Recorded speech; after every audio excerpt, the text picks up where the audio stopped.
आज संघ का आदेश हुआ है कि गोल्डन रूल नंबर 7 संघाधिदेश सबसे ऊपर। उसके ऊपर मैं अपने विचार व्यक्त करूंगा। उससे पहले कि जो समर संघ के 10 जो आधार स्तंभ हैं, जो रूल है उसके, जिसके आधार पर अपना जो समर संघ चल रहा है। तो पहला जो नियम है, केवल समण। इसमें केवल समण ही आएंगे। समण और बमण, बमण इसमें कभी नहीं आ सकता। इसलिए इसमें ST SC OBC और कन्वर्टेड माइनॉरिटीज जो है वो समण है, और समण हमेशा कहलाएगा। दूसरा है चंदा कभी नहीं। समर संघ में चंदा कभी स्वीकार नहीं किया जाता, न कोई संघी मांगता है किसी से। तीसरा है जाति का अभ्यास नहीं। इस समर संघ में जाति का अभ्यास कभी नहीं होता है। और जाति जो है एक भारतीय सभ्य समाज में एक कैंसर के रूप में है, और ये उससे भी भयानक रोग है। तो इसको खत्म करने के लिए समर संघ ही खत्म करेगा, क्योंकि इसमें कोई जाति का अभ्यास न कोई पूछता है, न कभी वो कभी कोई जाने की कोशिश करता है। चौथा है केवल संघवाद। समर संघ में केवल संघवाद चलता है, उसमें संगठनवाद नहीं है। इसीलिए अभी देख रहे हैं कि आज की देश में 29 लाख जो संगठन है वो किस तरह से बिखरे हुए हैं और अपनी लक्ष्य की प्राप्ति नहीं कर सकते। तो इसलिए केवल संघवाद, और इसीलिए समर संघ की जरूरत पड़ी हमें। पांचवा है पद प्रतिष्ठा मंचमाला कभी नहीं। समर संघ में कोई पद नहीं, कोई प्रतिष्ठा, कोई मंच, कोई माला नहीं, कोई ऊंचा स्थान नहीं, सभी बराबर है। छठा है पंजीकरण कभी नहीं। समर संघ में कभी पंजीकरण नहीं होता है। और सातवां है संघाधिदेश सबसे ऊपर। आठवां है संघ राजनीति में कभी नहीं जाएगा। समर संघ राजनीति में कभी नहीं जाएगा। अगर संघी कोई जाना चाहता है राजनीति में तो उसके लिए छूट है। और वो भी जाएगा तो अपने जो समर संघ की विचारधारा की जो राजनीतिक पार्टी है वो उसी में जाएगा। बाकी किसी पार्टी में जाएगा तो हम मान्य नहीं रखेंगे समर संघ।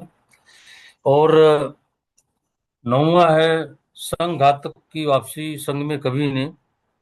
तो संघ में कोई अगर संघ के खिलाफ जाता है, या उसके खिलाफ किसी को भड़काता है, या उससे उसके संघ के गलत प्रचार प्रसार करता है, तो उसमें सबसे संघी जो है उसको जो है आदेश देता है उसको निकालने का। तो और 10वां है उपरोक्त 9 विनय संघ का आधार है।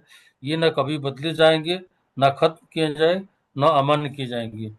ये जो है अपना जो समर संघ के जो 10 जो स्तंभ है, इस स्तंभ में जो सातवां जो है संघाधिशेष सबसे ऊपर, इसका भी बहुत महत्वपूर्ण स्थान है। तो संघ जो है लोगों का गण, गण परिषद, बिना बंधन के बंधे हुए समण संघ प्राकृतिक बंधन है। प्राकृतिक सामूहिक नियमों का विनियोग का बंडल एक ही संघ है। संघ जो नियम बनाता है उसे संघ का आदेश संघाधिशेष कहते हैं।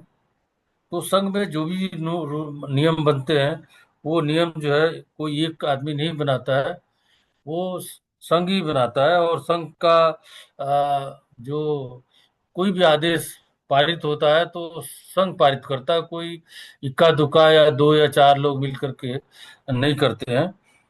तो पुरानी जो अ, सत, जो पुराने समय की जो बात है, सत, जो शाक्य संघ की बात है।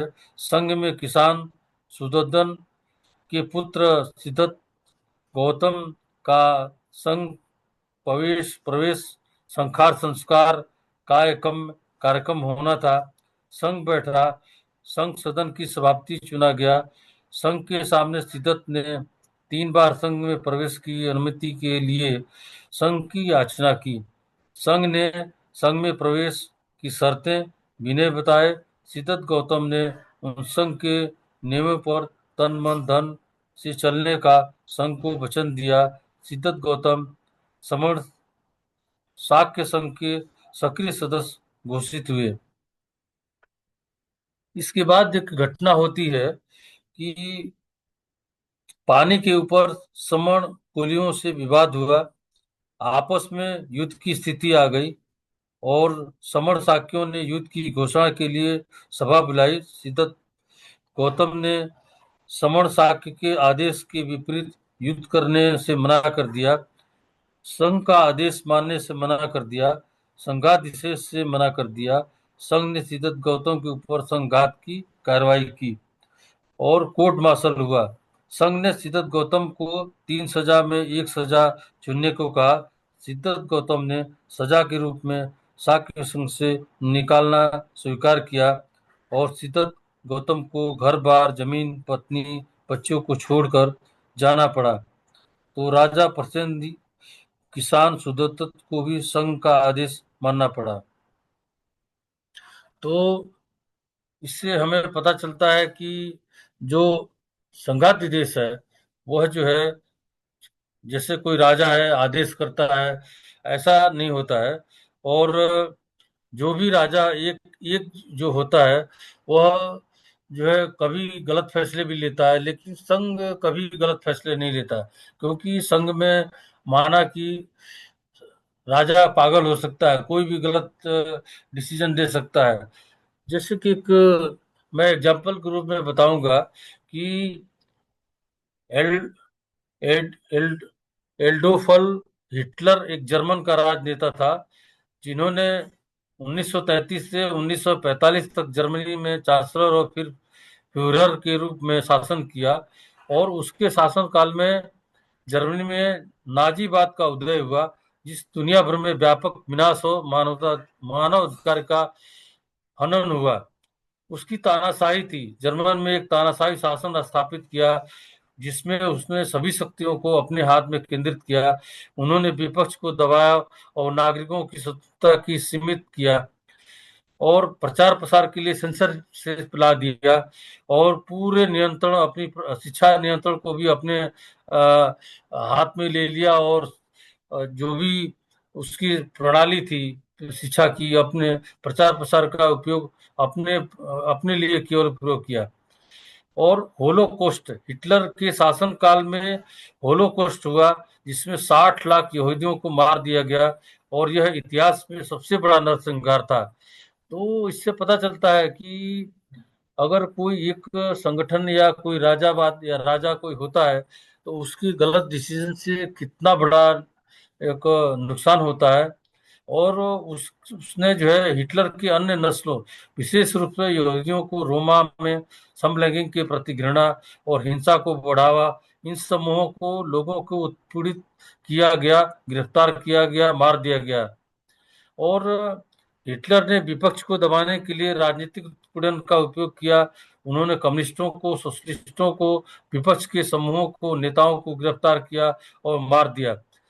और युद्ध और विनाश, हिटलर के शासनकाल में द्वितीय विश्व युद्ध में हुआ, जो लाखों लोग मारे गए और व्यापक विनाश हुआ।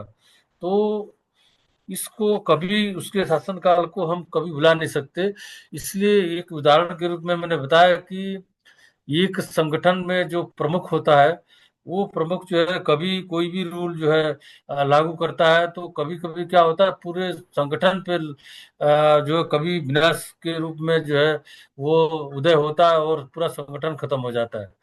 तो इसके वजह से जो है जैसे आगे है, आज भी हम देखते हैं कि पंचायतों में जो सरपंच होता है वो किसी के खिलाफ जो है, अगर वो अपना आज्ञा का फरमान देता है तो हुक्का पानी बंद कर देते हैं, बिरादरी से बाहर कर दिया जाता है।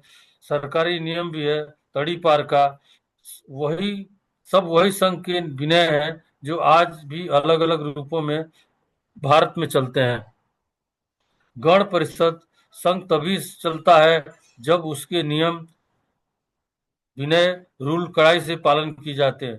जब नियम की कड़ाई से बजाय ढिलाई आ जाती है तो संघ का संविधान का बेड़ा गर्क हो जाता है।